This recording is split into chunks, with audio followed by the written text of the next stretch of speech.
All right, this is the UFC 222 recap. We're going to talk about everything that's happening after UFC 222, including this that just happened.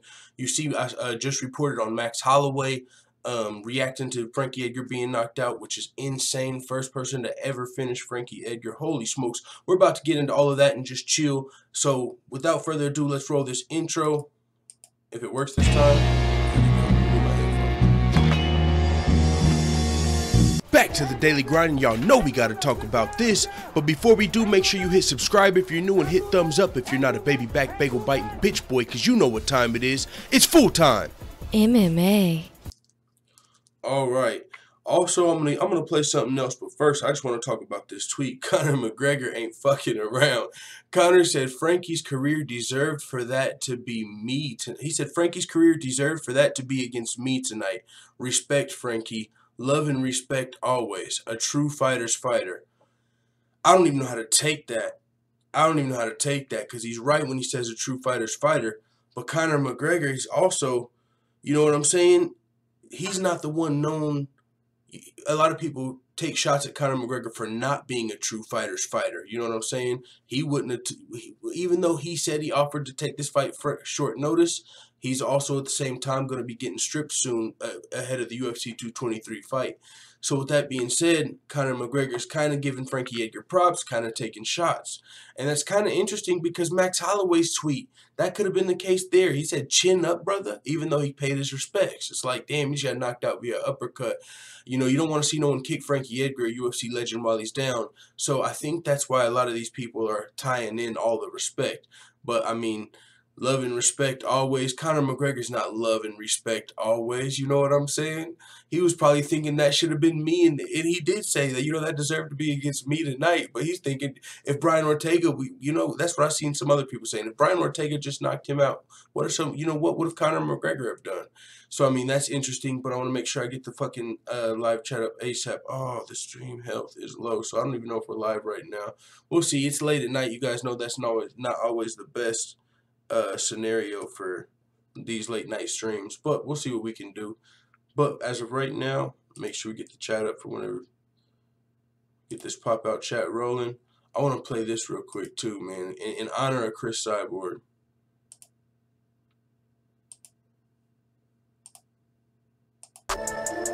Turn that down. Hey, bitch,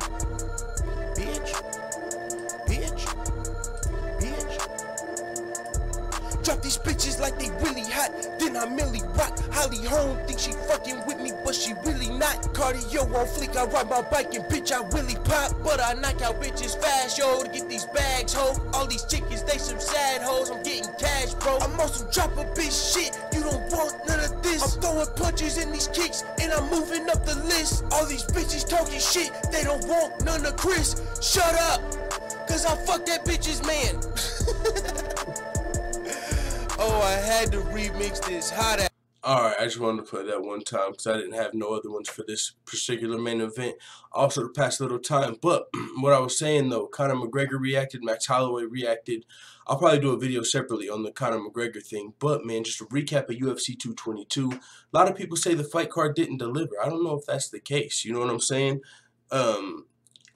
I think it did. I mean, maybe it's because they were rooting against Sean O'Malley or whatever reason. Chris Cyborg, the main event, maybe it's still the main event. Everyone expected Chris Cyborg to get the knockout, and she did.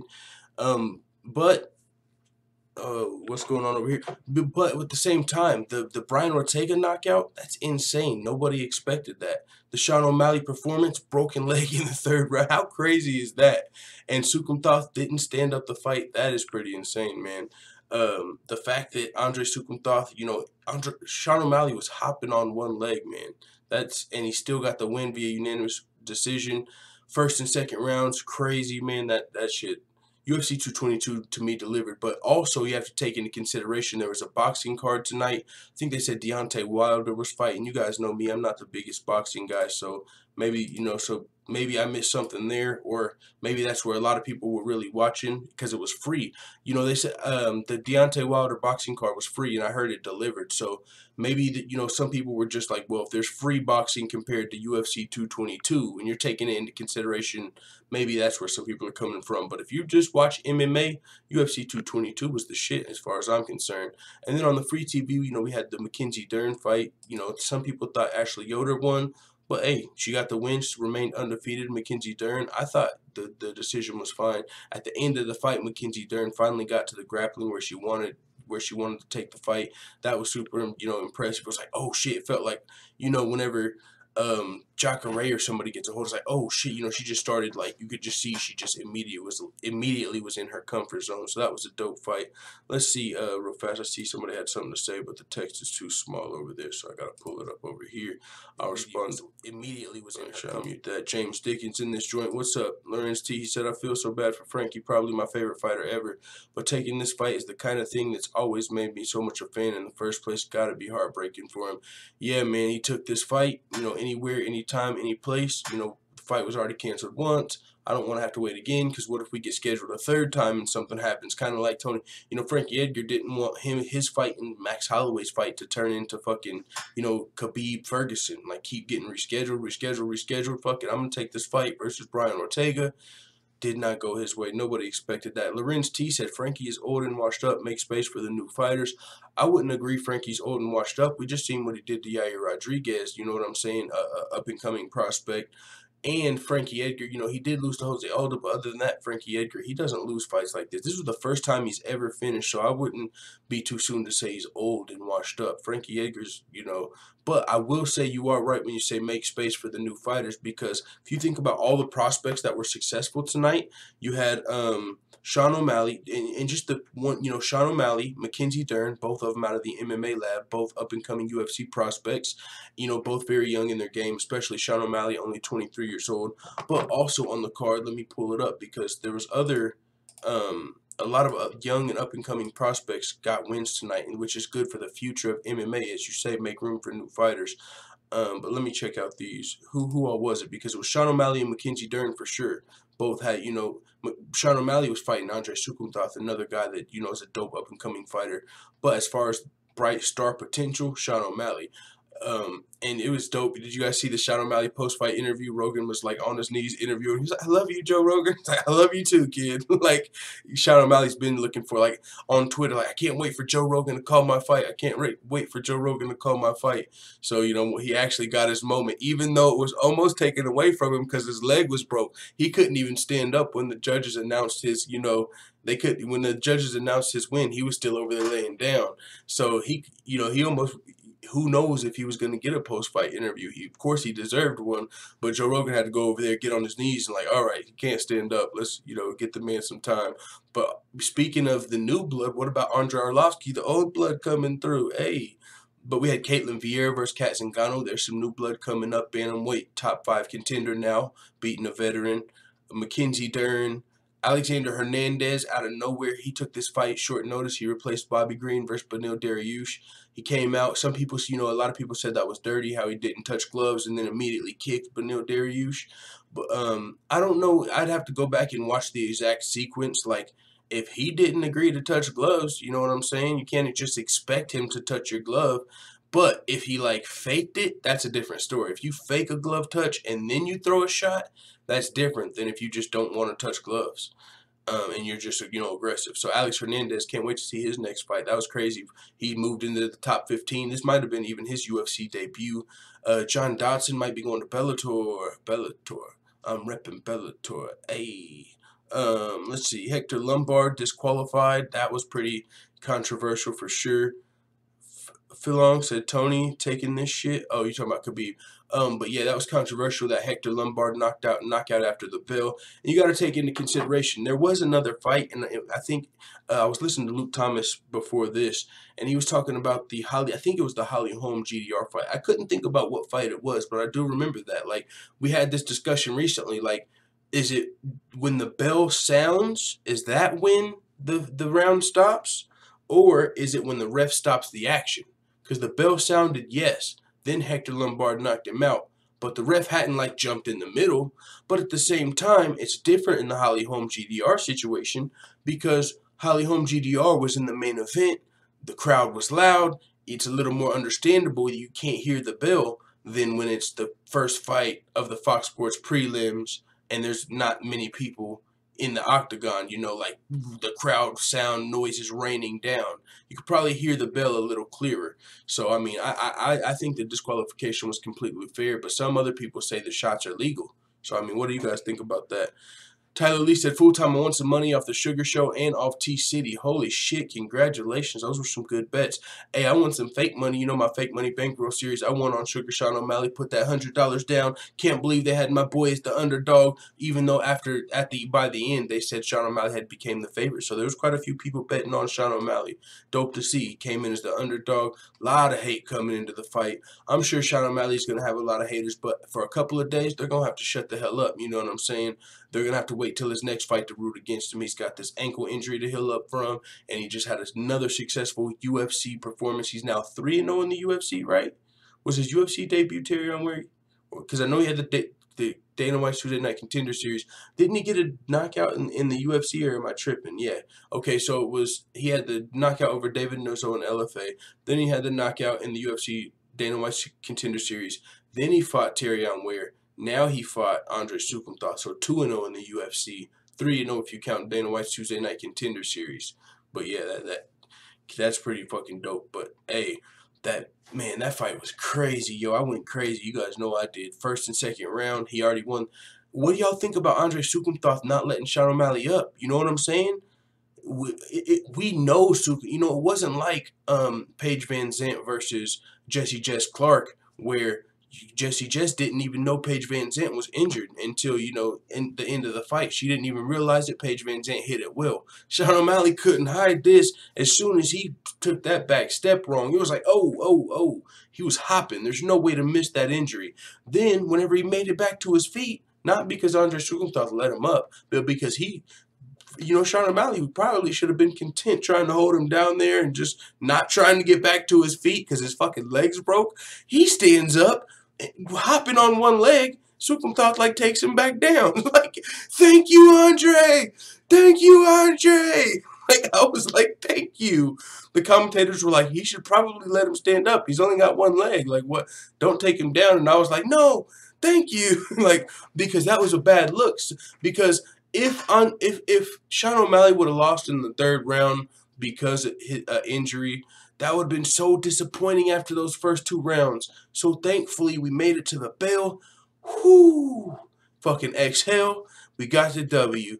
And then the post-fight speech was epic. On his back, Joe Rogan was asking him, you know, he's screaming like, foot's fucking killing him. And he's screaming and shit. And he's like, you know, how's the foot feeling? He's like, man, it's terrible. Nothing little medication can't fix at the after party, though. Yo! Fucking shout out to the after party with the broken leg. You think he's going to the hospital first? Nope. He might get that shit wrapped up real quick, but he's going to be at the after party right after that. Got his own weed strain, the Sugar Show OG. Man, I want to try okay, that's another side for another day. You know, hashtag sober 2018. Whenever I start smoking again, though, I'm going to have to figure out how to get my hands on some of that O'Malley and that fucking Diaz weed, bro. Whatever, I'm just saying. That shit's crazy. Schlump said, man, I'm still flipping out on Andre's fight IQ. I've never been so pissed screaming at a TV before. I was, on the other hand, like, you know, I'm thinking, like, I hope he doesn't figure out he should stand this fight up. I hope he doesn't think about standing this fight up because we could be in bad business. Please keep. And then, bro, O'Malley stood up. My guy stood up. The crowd goes like, oh, shit, he's back up. He can't stand up. He's got to hop on one foot again. And Andre takes him back down. I'm like, yes! Take him down. Take him down. You know, and this is even more into what you're saying about fight IQ. We knew he needed the finish. I need a drink of my Powerade. But we knew he needed the finish going into the third round. Sean O'Malley, in my opinion, clearly won the first and the second round. So, you know you need the finish. His foot's injured. Stand him up. Woo! But he didn't do it. So, Sean O'Malley, he got by with one today. I hope that leg heals up real strong. take as much time as he needs off. Got all the time in the world to play some Fortnite ranked. And I'm going to hit him up on Xbox. I'm going to hit him up all through and through. Like, hey, whenever you're ready, anytime after this fight, before the next fight, we got to get the interview. I got to figure it out. This time it's going to record. Then we got to get a game of Fortnite in because, you know, that is just crazy. He got the win, man. That's just fucking crazy. I was hoping. But the people I know that were rooting against Sean O'Malley in that fight, I know you guys were pissed, like you said, screaming at the screen, like, let him up. What are you doing? Let him up. Especially if you bet money on Sukumthoth, you had to have been real mad. Phil Long Young said 222 was good, but 223, holy shit, can't wait. Nothing but up from here, boys. UFC 222 was probably, as far as the way cards are going to start being stacked, UFC 222 on paper was probably the worst card. Now, none of these cards have been bad, but if you're just talking about on paper, Cyborg versus someone we never heard of, you know, Max Holloway fell out, and you know, one title fight, you know what I'm saying? On paper, it was probably the worst card, even though it turned out to be, you know, dope. But at the same time, to what you were saying, UFC 223 is going to be insane. MMA Addict said, full-time family checking in. What's up, bro? Felt bad for Frankie. Really sucked to see him get finished. If you could see he was affected as fuck. Yeah, man. And then you see the reactions from Max Holloway and Conor McGregor. They're both paying their respects, but at the same time, if you wanted to look deeper, they're kind of throwing a little bit of shade, just a little bit. But you don't want to take their, you know, UFC legend taking that loss. But I don't know if you guys saw Conor McGregor's tweet yet. I played at the beginning of this video, but he said Frankie's career deserved for that to be against me tonight.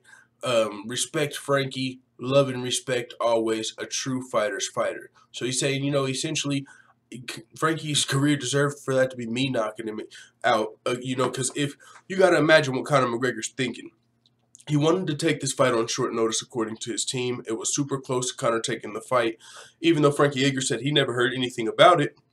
You know, so Conor's watching that fight, and so to see Frankie Edgar get finished for the first time in his career by Brian Ortega, he's got to be thinking, damn, that could have been me tonight. That could have been me, the first person to finish Frankie Edgar ever. If Brian Ortega just knocked out Frankie, what would the champ do? You know what I'm saying? I've seen a lot of people saying that in the comments. But, you know, so Conor said that deserved to be me, respect Frankie, a fighter's fighter. But then at the same time, you know, you got to take into consideration Conor McGregor, you know, he is a fighter's fighter, Frankie Edgar, but Conor McGregor, he's saying that could have been him, but at the same time, he's not defending his belt at UFC 223, so it's just kind of interesting. But at the same time, Conor paying respects to Frankie, but then what Max Holloway had to say, and it could have just been a coincidence, Frankie Edgar gets knocked out via uppercut, and he says, chin up, brother. You know, he said some stuff before that, like, you know, you didn't even have to take the fight, you didn't have anything to prove, much respect. But at the same time, that's also a good point. Frankie Edgar didn't really have much to prove. He was probably going into the UFC what he is. Even with this loss, Frankie Edgar's most likely going into the UFC Hall of Fame.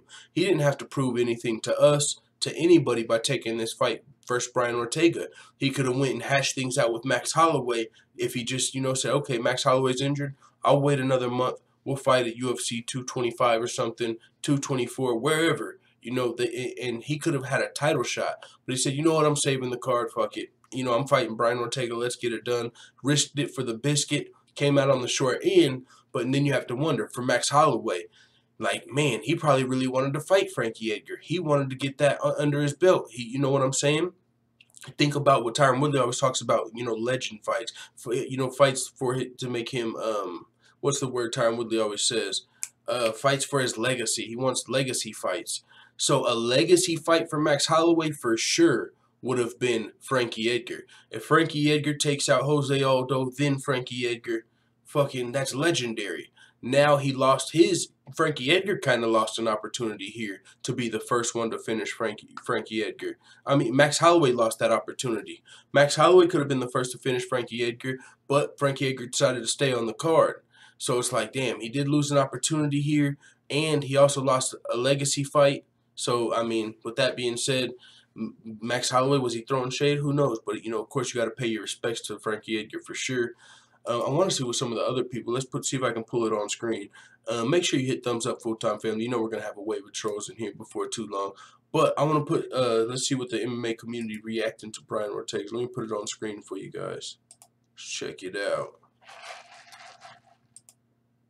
I'm going to have to see what everybody's saying. And we know what Connor said, we know what Max said, but I'm sure everybody had something to say about this, man. This is an MMA legend and Frankie Edgar we're talking about here. First time he was ever finished. That's no easy task. That's fucking... Nobody expected that. I don't care who you are. Nobody can point to a video. Nobody predicted it. No MMA guru, no MMA media, no fucking buddy predicted first round knockout for Brian Ortega. That's a fact. You know, you might have predicted first round submission even, but first round knockout, you didn't. I'm sorry, nobody. All right, so let's see. Mike Platinum Perry said, good shit, T-City. You know Mike Platinum Perry loves a good knockout. Jimmy Rivera said, oh my God, with this KO, congratulations. I wonder if I play this. It's on Twitter, right? Is this gonna get flagged? I don't wanna risk it. I'm not risking it for the biscuit. I'm not risking it like Frankie Edgar. Actually, you know what? I'm a fighter's fighter. We're running it. Oh, are they gonna play it? I imagine he was pushing that cardio really hard. Oh, stop, he got stopped. Frankie's in trouble. Nice by Ortega. Ortega with a combination. Fuck, that's crazy. That's a legendary moment right there. Jimmy Rivera said, oh my God, Brian T-City. Aljamain Sterling said, damn, Ortega just keeps getting better and better each fight. Crazy talent. Can't shoot him. Can't shoot on him anymore. Can't let him push you backwards. Damn, I was really looking forward to see Holloway take on Edgar too. I was too, man. I was too. That whole BJ Penn, you know, Edgar, man, that just meant something to me. That part of the story. But hey, I'm really still. Even though I was looking forward to Holloway Edgar, I'm looking forward to fucking Holloway Ortega just as much because, you know, just being a prisoner of the moment. Holy shit. What the hell can Brian Ortega do? You know what I'm saying? What he just did to Frankie Edgar? You've got to think, if it goes to the ground, he's probably got the advantage over Max Holloway. In the striking, you would give to Max Holloway, but being a prisoner of the moment, it's like, holy shit, what about T-City, though?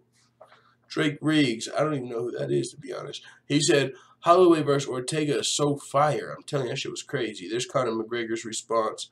Frankie's career deserved for that to be against me tonight. Respect, Frankie. Love and respect. Always a true fighter's fighter with the heart. Conor McGregor's just smitten. Just smitten, you know, with Frankie Edgar's career. Ricardo Lama said, wow, that fight, both you guys are class acts. Kenny Florian, Ortega's composure might be more impressive than finishing his ability. Yeah, I'm going to cover the UFC results, though. I'm just going to go over all the, you know, and then do a quick UFC 223 preview as well. And then I'll probably get off here, you know what I'm saying? Girl just got off work and shit, but, you know, like an hour ago or whatever, but not going to be on here too long. This is just post-fight. Probably talk about this shit again tomorrow. A lot of craziness happened, though. So, the results, I'll just pull up my own stuff right here. You guys want to see it too? Fuck it. Give you something to look at besides my beautiful face.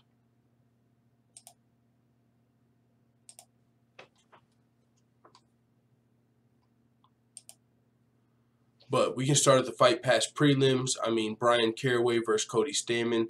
I think that Jordan Johnson fought. I missed half of that fight, but the first fight I actually caught the full fight was that Brian Caraway versus Cody Stamann fight. That fight was a split decision. You know, we had Adelaide Bird in the house tonight. That's crazy, you know. At first, she was still in the show, but then at the Sean O'Malley fight, the Frankie Edgar fight, it was just like, what? You know, I low-key forgot Adelaide Bird was in the house. Let's start with, where is it at? Those are all the Bellator results. Zach Atto, okay, Cody Stamann, yeah, he was unranked coming into this fight. He took this fight. No, he didn't take this fight on short notice, but this was a fight, Brian Caraway versus Cody Stamann. Brian Caraway was looking back to get on an active track. He said he wanted 3 to 4 fights this year. You know, he's got his team behind him now. And so he was looking forward to having a successful fight versus unranked Cody Stamann, who came in here and got the split decision over Brian Caraway and now shoots into the top 10 in the division. So Cody Stamann, another up-and-coming prospect, I'm telling you, tonight was the night of the prospects. Even though Andre Arlovsky and Chris Cyborg got those W's, like all of the prospects, the brightest prospects, all of them won tonight. In MMA Lab, where Sean O'Malley and Mackenzie Dern trained, they've taken a huge W tonight. Both of their fighters won, hot prospects, so that's dope. Zach Atto KO'd retiring Mike Pyle in the first round. Mike Pyle, I believe, was 42 years old coming into this fight, announced his retirement before the fight. Zach Atto got the job done in the first round. Crazy knockout there. Hector Lombard was disqualified. We talked about that a little bit. I still feel like the disqualification was completely fair because if you compare it to the Holly Holm GDR situation, that was a main event. The crowd was way louder. It's a little more reasonable to not hear the buzzer. Here is the first fight of the Fox Sports prelims, and if you listen to the commentary, they said Hector Lombard might have been retaliating for an actually legal body kick, like they actually hurt him. So the bell rang. He threw a couple more strikes. Boom, boom. They happened to be the KO, the knockout blows. Gets disqualified. I'm fine with the disqualification. CB Dollaway got the win. Then John Dodson versus Pedro Munoz. John Dodson, another split decision on the night. John Dodson gonna probably be going to Bellator, maybe Bellator bound. Bellator. I'm repping Bellator. Hey, maybe Bellator bound. Because he wasn't able to come to terms with the UFC on a new deal. So John Dodson beat Pedro Munoz, and if he does go to Bellator and he happens to win 1-2 fights, become bantamweight champ, Bellator will have another fighter with a win over a UFC champion. You know what I'm saying? So Rory McDonald win over Woodley. John Dodson would have a win over TJ. So we'll see if the UFC negotiates with Dodson or if he ends up going to Bellator. Hey, Alexander Hernandez. What do you guys think? I'm about to check out what you guys have to say about this. What do you guys think about the Alex Hernandez over Beneil Dariush KO? Because I need to see a replay. Did he fake a glove touch? Because I don't think so. I think Beneil Dariush went for the glove touch and he just came out straight with that fucking front kick. He didn't want to touch gloves, but I might have missed it. Did he fake a glove touch? Because if not, I don't think it was too dirty. He's like, hey, fuck a glove touch. I'm in here to fuck. This is my time. I got this fight on short notice. He replaced Bobby Green, I believe, was supposed to be fighting this fight. He had to pull out of the fight, so Alexander Hernandez steps in, takes this opportunity. Huge moment. And then, you know what I'm saying? He looks great. He said he looked up to TJ Dillashaw. That was funny because, the beginning controversy, like, was it a snaky moment? Was it dirty? And then you consider TJ Dillashaw someone he looks up to being a snake.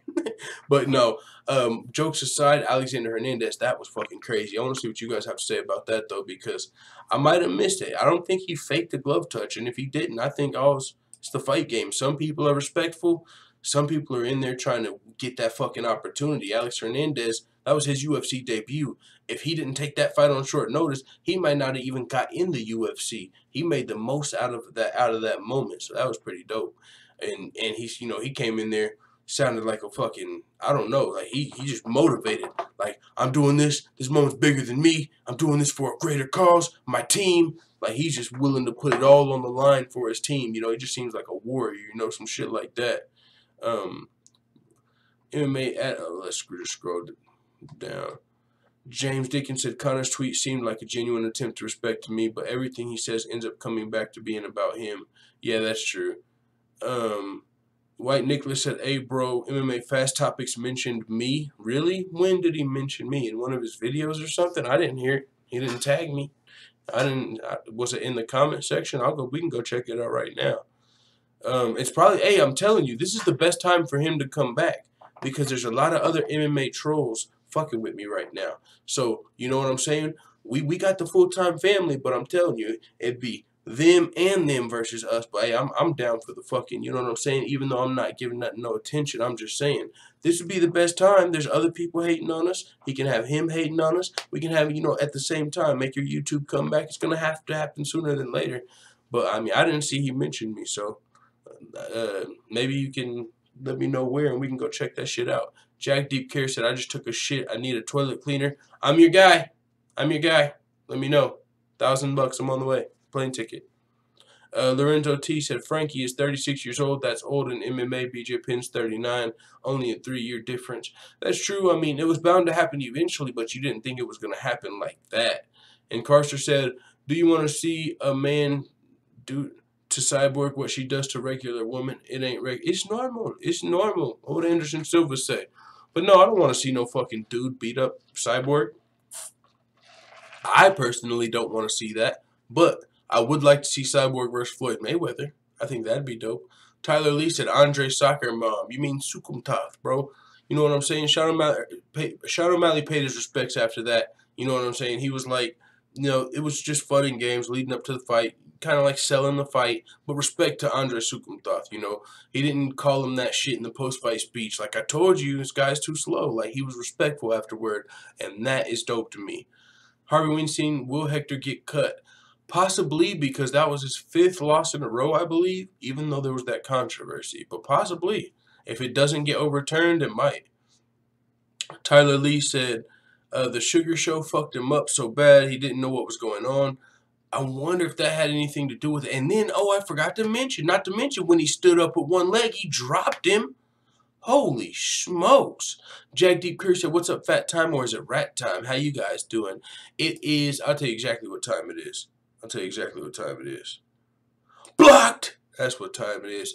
John Fitzpatrick said, Sean O'Malley is a fucking beast. Looks like he has a massive future for sure. What's up, bro? We just got a great night of fights, said John Fitzpatrick. Yeah, man, that shit was dope. Harvey Weinstein said his stream isn't loading. That was a little while back, though. Landon MC said, London calling. The fuck's happening up in here? Not much, damn MC, man. Just talking about the crazy night of fights that was UFC 222, going over the results, and just seeing what y'all got to think about some of this stuff, checking out. And also, I'm probably going to do a quick UFC 223 preview, just look at the full card and stuff. I believe there's actually not a UFC event next week, and then they're going to get back to the hectic schedule of an event every week.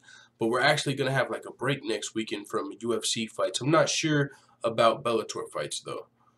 Michael James said, oh yeah, Ortega did it. I know you're happy, bro. I know you were picking Ortega, but I know you didn't predict it like that. You might have picked him to win, but you did not pick him first round KO over Frankie. That's crazy. That's pretty crazy. But where were we at? We were talking about the Alexander Hernandez fight. Mackenzie Dern with the split decision over Ashley Yoder. I saw some people had Ashley Yoder winning the fight. But Mackenzie Dern, how about them fucking strikes, though? Them haymakers coming in. A lot of people expected just to see like a jiu-jitsu match, but they forgot we got to get it to the ground first. So if Mackenzie Dern's not going to shoot no takedown, she's going to have to find her way in close enough for a trip. And so she was coming in with some crazy haymakers, landing them. She was fucking... Oh, you know what I'm saying? I didn't expect that. That's all I'm saying. I was like, what the hell is going on? Not what I expected. This is low-key entertaining. So that was a dope fight. Mackenzie Dern's UFC debut. She's also out of the MMA lab with Sean O'Malley. Hey, they got some up-and-coming UFC prospects, some bright prospects. What'd you think about that fight, though, Stamina MC? About Mackenzie Dern versus Ashley Yoder. Who'd you have winning that fight? Were you one of the... I think you might have been somebody that said... You had Yoder edging it out, if I'm not mistaken. Lorenzo T said, no offense, but part-time MMA could be a backup YouTube channel name you could use. I know. I mean, I don't know about making a part-time MMA YouTube channel, but our part-time MMA, like, that's what I call my nephew. He wants a part-time MMA shirt so fucking bad, but like part-time MMA, I've thought about that before. But yeah, I'll do something with it, but I didn't think about like a backup YouTube channel name.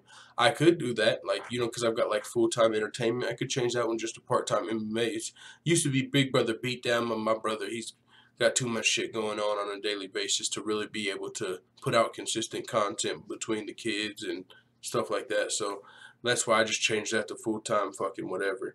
Stamina MC said, Dern Yoder, I accept the decision. It wasn't great, but it ended the way it was meant to in my view. Yeah, I see what you're saying there. Yeah, I accept the decision as well. I didn't see it as a robbery by any means. I accept the decision. When you say it wasn't great, are you talking about like skill level or the fight overall? It was pretty entertaining, but yeah, it probably wasn't the highest level skill in there. And so that's kind of interesting to be the main event of the Fox Sports 1 prelims. But Mackenzie Dern, though, it was entertaining when she finally did get, in the third round, she wanted to be on top. She finally got in top position. I think she might have got Ashley Yoder's back, if I'm not mistaken, in the third round before the bell ended, before the bell rang. She couldn't quite sink in the submission. Oh, and then I forgot to comment on this when I made the video. You guys see she had a translator for like the first question? That just made it worse. For everybody that says her action's fake, that just made it that much worse.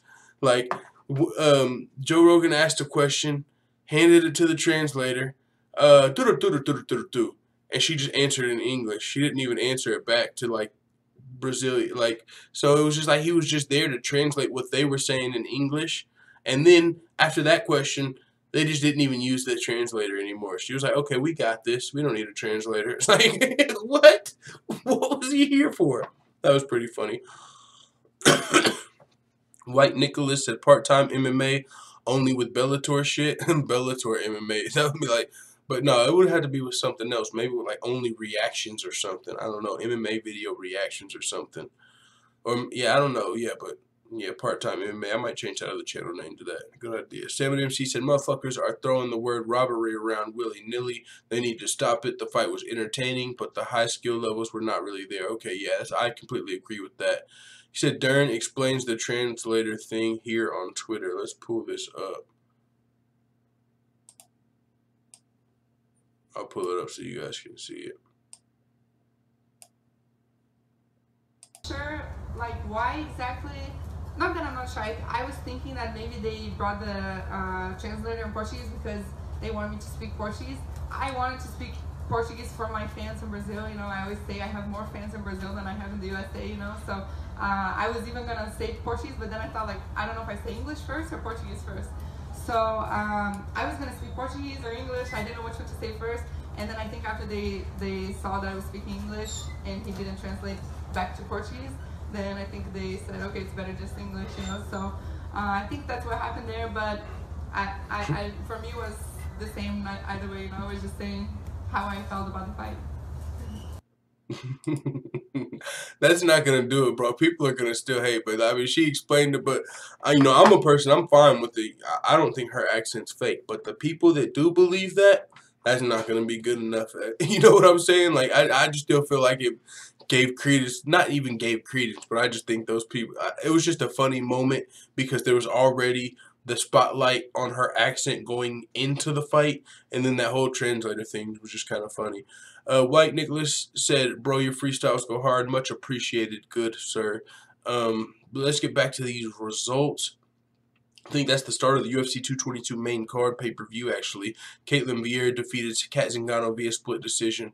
Was that the fight where Joe Rogan and DC said they thought that it was like unanimous. They thought she won the fight dominantly, but it was a split decision in the judges' scorecards.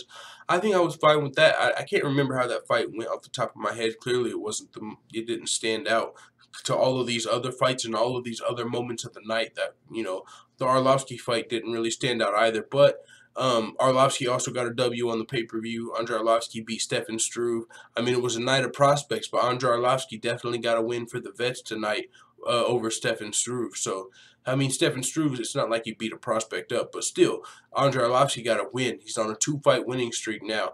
Andre Arlovsky was recently, not too long ago, on a 5-fight losing streak, 38 years old. People thought he might have been done, might have been retired, got the win over Junior Albini. Now he's got another win over Stefan Struve. Hey, Andre Arlovsky's looking to make another heavyweight title run, not fucking around. Then, of course, Sean O'Malley versus Andre Sukumthoth. We've talked about that. That fight was pretty crazy, but we've talked about that ad nauseum a little bit. At least just for on this stream's sake, we've talked about that in the beginning of the stream, and in the middle, so we're not going to go over that too much now. But yeah, that fight, insane. Broken leg, O'Malley getting the fucking W. Then, of course, we had Brian Ortega KOing Frankie Edgar via uppercut in the first round. Nobody expected that madness. And then in the post-fight speech, this is the second time Brian Ortega said, I want to change the world, I want to save the world. Then he plugged his foundation. I just started the Brian Ortega Foundation. We're about to save the world. So, that's dope to hear. Always, a fighter using the platform for good. Chris Cyborg, of course, everyone expected that Yana Kunitskaya KO. My brother, casual fan, was watching like, yo, they're just sacrificing people to Chris Cyborg. He said even on Yana Kunitskaya's walkout, she was just looking sad, like, just breathing heavy, like, like someone walking to their execution, like someone on death's row walking to their execution. Like, that's what it seemed like. That's what casual fans said, so that was pretty funny. But I just wanted to go real quick. I'm going to see what you guys had to say. We're going to go to the UFC 223 on UFC 223 because that's the next pay-per-view. I want to cover that real fast. Just a quick preview. I'm going to see what you guys have to say about this, too, before I get out of here. UFC 223. I'm gonna pull up this fight card, man. This UFC 222 on paper wasn't stacked on paper, even though it ended up being the shit. But UFC 223 is stacked on paper. Now we have Volkov coming up first. We have this card coming up first. I'll just show you guys this. Alexander Volkov versus Fabricio Verdum is going to be the main event. What other fights we got on this card? So we got Fabricio Verdum versus Alexander Volkov. In the main event, this is going to be UFC London. Jimmy Manuwa versus Jan Blachowicz. Okay, that's a good fight. Jimmy Manuwa's got that fight booked. After that, though, if Jimmy Manuwa gets a win, he's going to either have to sit still or wait for one of his teammates to move up to heavyweight, because Glover Teixeira might be fighting at UFC 224, so he's going to be booked versus Volkan Ozdemir. And Jimmy Manuwa, he's got two teammates in the top 5, in Alexander Gustafsson and Ilir Latifi. So he's going to have to keep fighting guys that are outside of the top 5 rankings until his teammates get out of the top 5, because they're kind of stepping on each other's toes. There's 3 teammates in the top 5 that won't fight each other, and the other 2 guys are booked. So Jimmy Manuwa's got this fight coming up versus Jan Blachowicz. He's going to have to get a win for that to even matter, because if Jimmy Manuwa loses this fight, he'll drop down into closer to the top 10 of the division, outside of the top 5. But I don't know if Jimmy Manuwa's going to lose this fight. He's a very exciting striker. He's fighting at home. Jan Blachowicz, I mean, his most recent performances, I don't know if he's been fighting any strikers on Jimmy's level. We'll see what happens, but I expect Jimmy to get the win. But, you know, Jimmy Manuwa, I think, is coming off of that knockout loss to Volkan Ozdemir. So we'll see what happens in that fight, the co-main event of UFC London. Terrion Ware fighting Tom Duquesnoy. Terrion Ware, he's coming off of a loss to Sean O'Malley. You know, with Sean O'Malley's performance, with every win for Sean O'Malley, someone like Terrion Ware's stock goes up, because, like, yeah, you lost to Sean O'Malley, but that's fucking Sean O'Malley. So if Terrion Ware can come in here and get a win, same with Sean O'Malley. If Terrion Ware comes in here and gets a win, you know, it's like, oh shit, you know, Terrion Ware's better than, you know. So, I mean, Terrion Ware, I'm looking forward to that fight. I'm kind of rooting for Terrion Ware, because he was one of the first fighters to kind of ever get into a beef with the channel, even though it wasn't real. He said it wasn't him. It was just kind of a moment. So Terrion Ware, I'm kind of rooting for him. I follow him on Twitter and stuff. He's going to be fighting Tom Duquesnoy. I honestly don't know much about Tom Duquesnoy, to be honest. 15-2 is very impressive, though. Let's check him out. Let's check out who he's been fighting. Coming off of a loss to Cody Stamann, split decision, and a win over Patrick Williams. So we'll see how that fight goes. Looking forward to that. I'll definitely be watching this fight. I think it's on Fight Pass. I'll definitely be watching this fight card. And then Leon Edwards, very underrated fighter, fighting Peter Sabata, who's 17-5. Leon Edwards, very underrated. I'm surprised. No one, he must be having that Kamaru Usman syndrome, like not having, you know, like 14, 13, 11, those are guys not wanting to fight him, so he's going to have to fight an unranked guy. Because, watch, I'm about to pull up his resume. If you don't know much about Leon Edwards, this guy's underrated. He's 14-3. Look at all these wins he's coming off of. Look at all of these fucking UFC wins, bro. Only person he lost to in his last 1, 2, 3, 4, 5, 6, last 7 fights, the only person he's lost to is Kamaru Usman. So he's 6-1 in his last 7 fights, and he's still having to fight another unranked guy. So even if you see Peter Sabata here, he's going to move to 7-1 in his last 8 fights, and still isn't going to be on a lot of people's radar, because he's not being able to get a fight. Let's look at who's in the top rankings of welterweight. I mean, Kamaru Usman, they're not fighting Kamaru Usman. They're not fighting Leon Edwards. Let's see, and that's just an assumption. It's a fair assumption as well. So who could he be fighting if not an unranked guy? Dong Hyun Kim, Gunnar Nelson. They've got plans. Maybe Gunnar Nelson versus Till. Dong Hyun Kim, I don't know who he's fighting. It's not going to be Leon Edwards. Carlos Condit, we know he's fighting Matt Brown. Donald Cerrone, Leon. Yeah, there's really nobody. I don't see any of these guys really taking a fight with Leon Edwards anytime soon either. And that's what sucks for some of these guys. We see Kamaru Usman with that same problem. Maybe Neil Magny versus Leon Edwards. Maybe he gets the opportunity versus Magny.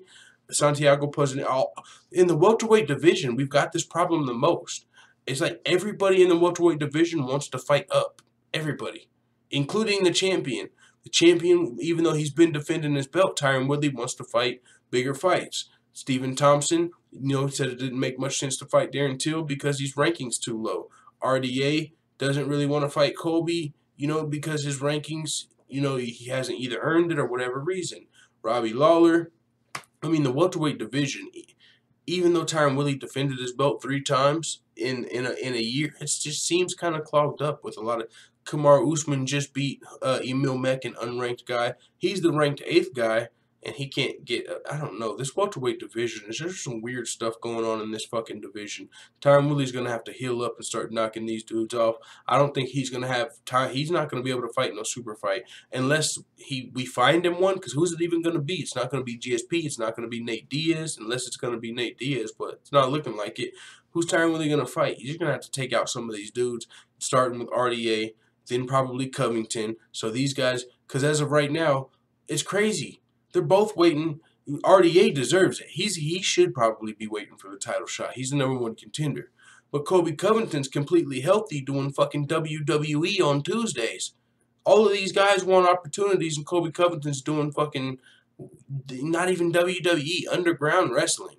He's waiting for a title shot, but we've already got a #1 contender. There needs to be a lot more you can't put pressure on Kobe Covington. He don't give a fuck what nobody thinks, clearly. So Robbie Lawler, who's he gonna fight next? You can't put a lot of pressure on Robbie Lawler. He just fought who did he just fight? He fought Donald Cerrone, but he fought once after that. Was it Stephen Wonderboy Thompson versus Lawler? No. RDA just fought Lawler. So when is Lawler gonna come back? You can't really expect Lawler to get the Damian Maia. I don't know, man. This welterweight division, Jorge Masvidal, looking forward to his next fight. Darren Till, as much inactivity as we have in this welterweight division, Darren Till's perfectly healthy, and Donald Cerrone fought again after being knocked out by Darren Till before Darren Till got back in there. So, I mean, fucking this welterweight division is like stuck in the mud for no good reason, and it's because a lot of guys can't beat. I don't know, and it's really not even Tyron Woodley's fault. He fought 4 title fights in a 12-month span. He won the title and then defended it 3 times within 12 months. 4 fucking title fights within a 12-month span, and now you've still got all of this division seems kind of stuck in the mud. And I think Stephen Wonderboy Thompson, he's at the top of the division, even though he's already lost twice. But no one else can beat Wonderboy. That's part of the problem. Whenever you get up toward the title shot, you end up fucking around and losing to Wonderboy. So this welterweight division is going to be interesting to see all of that plays out. But I want to look at UFC 223 upcoming events. So we've got UFC London coming up. What date is that? March 17th. So in 2 weeks. And then UFC 223 is 2 or 3 weeks after that. Holy smokes, that's fucking way after my birthday. April 7th is UFC 223. So that's about a week after my birthday. There's like a 2-week break of UFC events. Holy smokes. But with that being said, this is the UFC 223 main card. They don't have it sorted out like which fights are going to be on the pay-per-view and stuff like that. But we've got Renato Moicano on this card. Of course, the main event and co-main event, Ferguson, Nurmagomedov, and Namajunas Jędrzejczyk. Of course, we got those 2 title fights. But other than that, we've got Calvin Kattar versus Renato Moicano. That's a pretty dope fight. Renato Moicano was undefeated until he lost to Cub Swanson, I believe. No, I mean Brian Ortega. He was undefeated, or Jeremy Stevens. Who was it? Brian Ortega. He beat Jeremy Stevens and then lost to Brian Ortega via 3rd-round submission. Renato could have been undefeated because he was winning the fight, then got submitted 3rd round by Brian Ortega. Now look where Brian Ortega is. If any of these fights, a few of his fights would have went to decision, he would have lost. And it could have very well been Renato Moicano in there versus Frankie Edgar tonight if he beat Brian Ortega. But Brian Ortega got the job done, and now Renato Moicano isn't undefeated anymore. Could have been still undefeated, and he's going to be fighting at UFC 223. So that's a pretty dope fight. Looking forward to see how he does. Probably be successful, even though he's fighting Calvin Kattar. I think Renato Moicano, man, he's going to, Calvin Kattar, he fought in Boston native and stuff like that. But Renato Moicano ain't nothing to fuck with, man. He's undefeated in the UFC except for the Brian Ortega. In that fight, he was winning. So, he was, especially considering what Brian Ortega did tonight. Also, we've got Michael Chiesa versus Anthony Pettis on the card. Okay. Card's fucking stacked. I mean, we already knew that, but holy flying, flipping, flapjacks. Michael Chiesa, Anthony Pettis, that's going to be a dope fight, man. Who do y'all got in Chiesa Pettis?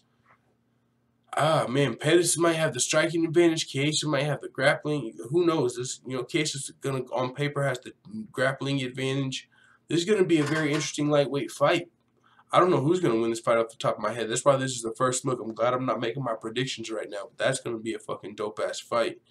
Ally Quinta versus Paul Felder, number 10th ranked. Ally Quinta, Mr. Real Estate himself. Ally Quinta Realty, not fucking around to sell you a house, kick your ass in your own house. Paul Felder, the Irish Dragon, also UFC commentator extraordinaire at this point, does a really good job of cage-side commentary. We've been missing him, now that he's been in his training camp, but he'll be back to action, I'm sure, right after he fights Ally Quinta.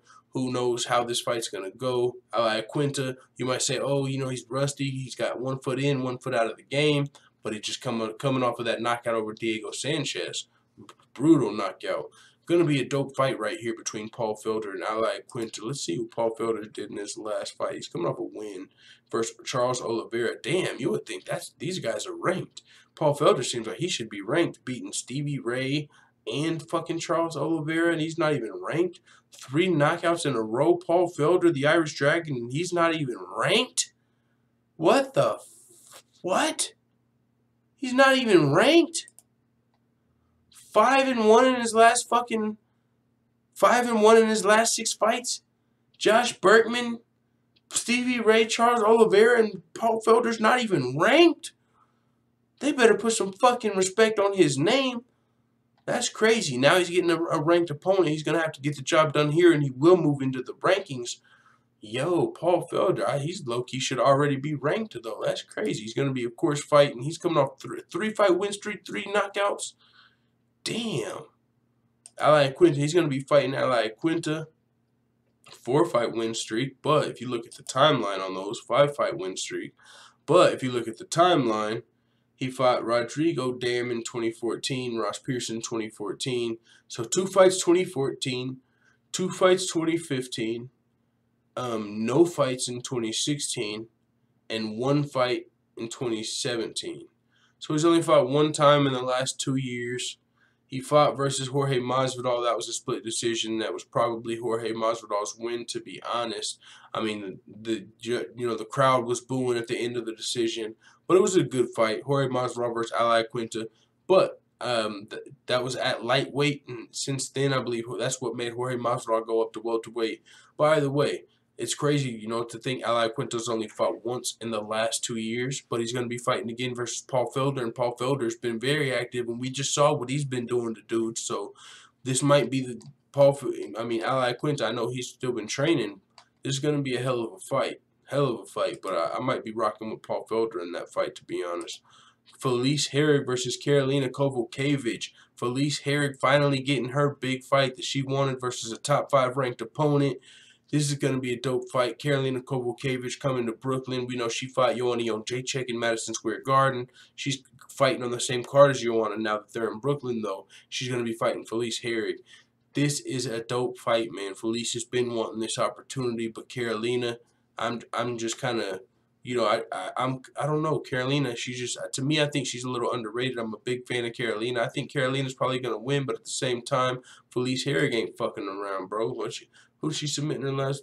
Or she won a split decision, but I thought she submitted Justine Kish. No, I guess that's the fight. If everyone remembers, fucking Justine Kish pooping her drawers in the fight. You know what I'm saying? Pooping the octagon. But I thought that was a submission. I thought she got a submission in that fight. I guess not. She went on to beat Courtney Casey via split decision. Now she's going to be fighting Karolina. So Felice Herrig's finally got her big fight, top 5 fight she's been wanting. But, man, I might be leaning toward Karolina in that fight. This is just a preview. I'm not sure yet. Karolina Kowalkiewicz, is she coming off of a loss or a win? And she got a win over Jodie Esquibel, if I'm not mistaken. But, yeah, she lost to Claudia first-round submission, and then she got a win over Jodie Esquibel. Okay. Yeah, that's going to be another dope fight, though, for sure on UFC 223. Ray Borg versus Brandon Moreno, top-ranked flyweight fight. Number 3 versus number 7. That's a good fight. Brandon Moreno's coming off that loss to Sergio Pettis. Ray Borg coming off the loss to Demetrius Johnson. I think Ray Borg will probably have be the favorite. Of course, he's the higher ranked, but this is going to be a good fight. good fight. If Brandon Moreno can pull off one of those spectacular submissions he's been known for, some of his fights when he was the underdog, good fight for Brandon Moreno to show where he is after that Sergio Pettis loss. I mean, that was a, Sergio Pettis versus Brandon Moreno. That said a lot about Brandon Moreno, I think, to me. But Sergio Pettis, I don't know. Sergio Pettis, he's got to fight, or I don't know. Brandon Moreno, though, he lost to Sergio Pettis, and I picked him to win that fight. That's where I'm coming from. I'm kind of like, if he lost to Sergio Pettis, I felt like Sergio Pettis, because we just saw Sergio Pettis lose recently, if I'm not mistaken. But other than that, Brandon Moreno got the submission over Dustin Ortiz in Mexico City. He came off the Ultimate Fighter. His submission skills are legit, so maybe he can submit Ray Borg here. But I really just feel like Ray Borg's probably going to get the W here, even though I really like this fight. Joe Lozon coming back fighting in Brooklyn. Beck Rawlings versus Ashley Evans Smith. I don't know much about Chris Gudemacher. He's 13-3. Let's check him out fighting Joe Lozon. 31 years old. Okay, so he's not too much of a prospect. 2 losses coming off of. Okay, so it's just a fun fight. Probably be a fan-friendly fight knowing Joe Lozon. Beck Rawlings, Ashley Evans Smith. Bruce Leroy versus Artem Lobov. We know Conor McGregor's going to be in the building. Fucking Bruce Leroy versus Artem Lobov, the Russian Hammer. That's going to be a fun fight. That's the people's main event right here. I think we ain't even going to go into Dunham Tyson. Actually, yeah, we are. That's low-key a sleeper too. Dunham versus Tysonov, that's going to be a hell of a fight as well. Tysonov's been having a hard time finding opponents. He's getting a top 15 ranked guy. Going to be a fun fight, but Artem Lobov versus Bruce Leroy, that's the people's main event, and I think that's what we're going to end this stream on, man. See what the full-time family's talking about before we get out of here, though. It's, what, 2 in the morning? We're getting right back to work tomorrow. Let's see what's going on. There's the chat. Let's see. Alex said, wasn't Judge the one from GGG Canelo? Yeah, Adelaide Bird for sure. That was the judge from Triple G Canelo. That's why there was a lot of split decisions possibly. I mean, if she don't know what's going on in boxing, do you really expect her to go and know what's going on in MMA? Stamina MC said Dern's Brazil English is suspect as fuck, but she speaks Portuguese like a native. Very odd. Yeah. Yeah, it's something else, man. White Nicholas said, do a biggest upset on UFC 223. Biggest upset on UFC 223. Let's see. Well, I got hashtag and new. That's going to be my prediction. I think Nurmagomedov and Joanna are going to win, but those probably aren't upsets. Renato Moicano, that's probably not an upset. Maybe Pettis versus Chiesa. If Pettis is an underdog, he might get the win. If that's, or Felder Ally Quinta. I think Felder will probably win that fight. He might be biggest upset. I got Carolina in this fight probably. Probably leading with Ray Borg in this fight. In the rest of these fights, I probably don't even know who the favorite's going to be. So biggest upset's probably either going to be Paul Felder or Anthony Pettis. Clayton Funky said, fuck, Frankie, no. Drink a beer for the full-time family, said White Nicholas. I don't have any beers, bro. I don't have any beers. I had them that one night, and I had one left over the next day. But, yeah, I don't have any beer. I do have some fucking Powerade, though. White Nicholas said Pettis is a quitter. Well, he fought Dustin Poirier and injured his rib. Is that why you say that? Michael James London said Paul Felder. Yeah. Clayton Funky said Felder, Ally Quinta. Oof, someone getting hurt. That's going to be a hell of a fight for sure. Someone's probably going to sleep in that fight. I think that's a fair assessment. Clayton Funky said Felder should be ranked. Yeah, I agree, man. Love Al, love Felder. Hope they can. So love Moreno needs some more muscles, though. Yeah, Adelaide Bird. Favor the strikers heavily. All right, full-time family. Well, y'all, thanks for checking out this live stream coming through. Just UFC 222 recap, UFC 223 preview. I'll be back at it tomorrow. So, yeah, thanks for checking this out. It is what it is. Let the full-time family know what you guys think in the comments, and I'll see you tomorrow.